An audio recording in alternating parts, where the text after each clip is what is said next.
Okay, Philippians 1, 3 through 30. Updates and exhortations. So, verses 3 through 7. Verse 7, partakers with me of grace. So look, Paul is saying we are partakers with him of grace.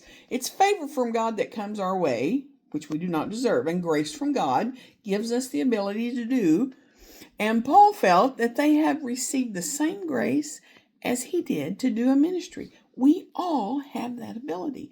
And have you ever thought, I do not think I could do that in the ministry. I didn't think I could go to Japan.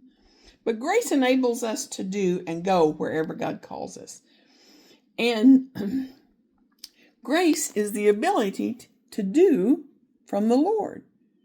Verses 8 through 10. Paul does not stop with love abound, but adds with knowledge and discernment. What do those two have to do with love? Well, I'm going to tell you. I'm glad you asked. Ever heard of someone having a blind love? Love that ignores facts surrounding, such as violent tempers, lacks discernment of danger, and suffers down the road? Yours truly. Well, church example, blind love, where when we see someone involved in sin, and rather than confronting them, we just need to love them. 1 Corinthians 5:1, church is boasting, and Paul tells, then it is not good. And you know what? If we see something like this and we don't want to confront it, we can just take it to the Lord. What about verses 11 through 13? Paul's in prison in Rome, and the Philippians knew that Paul was in prison. They also know previous imprisonments. Paul had been released from prison with an earthquake. Remember that story? We like that story and similar stories. Philippians learn that he's not being released via an earthquake, and they're probably asking, where's the power of God now? So now Paul writes that the power of God is still working, just differently. What's that tell us? We like the explosive power of God, of course. There is still a work going on, converting guards and waxing confident. So that's what he was doing while he was in prison. Convert. So wherever you are, wherever God has you, this is where he's brought you. Convert who's around you. And it makes me think of Moses, who was pouring out excuses, but Paul is assuring them that even though we think God's power is being limited, it's just the opposite. There's no great gifts. Well, just give God your heart. Let him take care of the rest. You think you don't have an ability to do anything special?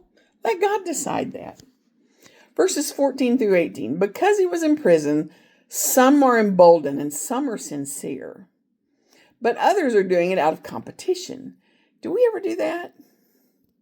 My church is bigger than your church, and we have better fellowship and worship than your church. People were competitive with Paul and preaching out of rivalry, and his response was, who cares? As long as the gospel gets preached, let God take care of that person who's preaching for the wrong reason. In verses 19 through 30, he says to die is gain.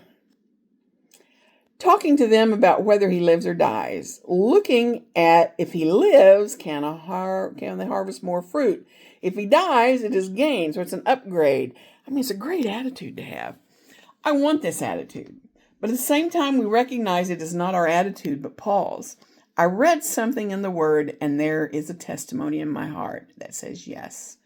But then I also know that I'm not there. Have you ever thought those things?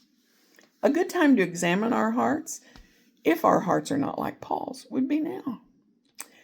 And he ends by saying he will remain and exhort them to stand firm. Remember the armor of God? Stand. The Philippians were obviously going through some sort of opposition. Paul says if they stand, it's a signal that we're standing for the Lord. Verses 29 through 30. God has granted you the privilege of suffering for Jesus. Think about that.